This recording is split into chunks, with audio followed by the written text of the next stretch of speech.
ये डिक्टेशन आपको prime steno की तरफ से दी जा रही है। डिक्टेशन स्टार्ट होगी 5 सेकंड में, बहुत ध्यान से लिखिएगा। स्टार्ट। जीवन एक अनवरत यात्रा है और हम सब उस यात्रा के यायावर हैं।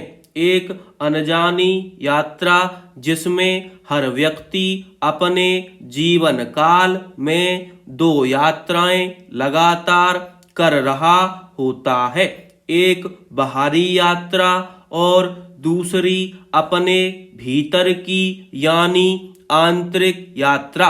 बाहरी यात्रा भौतिक जगत में होती है, जिसके लिए सामने की घटनाएं और गतिविधियों से लेकर परिस्थितियां भी उत्तरदायी होती हैं।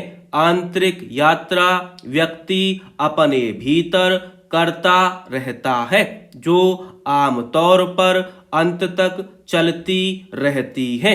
ठहरे हुए व्यक्ति के अंदर भी एक सफर चलता रहता है। दरअसल मन एक संसार है जिसमें विचारों का प्रवाह निरंतर रहता है। मन की गलियों में हम भटकते ही रहते हैं। यूं इस भटकने को कई बार जीवन की नकारात्मक परिस्थितियों के तौर पर देखा जाता है, मगर सच यह है कि संसार में क्या स्थिर है कि चेतना की यात्रा सतत चलती ना रहे। हालांकि अगर राह भटकने से इतर भटकने को ही जीवन की यात्रा के तौर पर देखा जाए तो भटकना ही जीवन है। अपने भीतर चलने वाली यात्रा में मन ही रहबर है और मन ही राह। बाहरी और आंतरिक दोनों यात्राओं की मंजिल एक है और वह है आत्मा का आनंद। इस आनंद की प्राप्ति तभी होती है जब हमें आत्म तत्व का बोध हो जाए। बाहर हम चाहे कितना भी भटक लें, लेकिन आनंद सिर्फ हमारे भीतर ही है।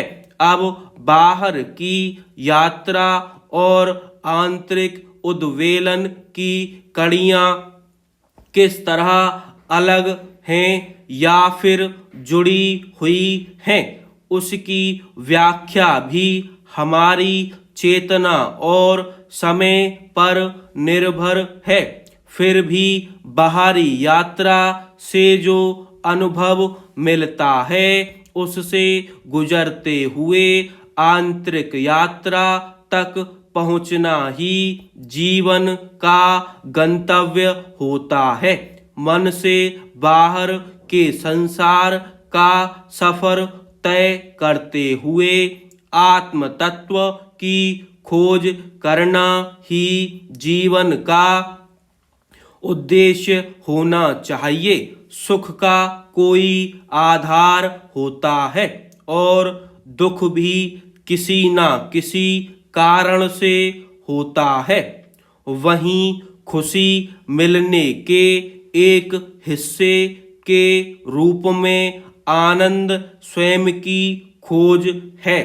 यह खोज कभी समाप्त नहीं होती, बल्कि जीवन के अनुभवों के साथ साथ और भी गहरी होती जाती है। जीवन के असल आनंद को जब हम समझने लगते हैं, तब बाहरी परिस्थिति हमें प्रभावित नहीं करती।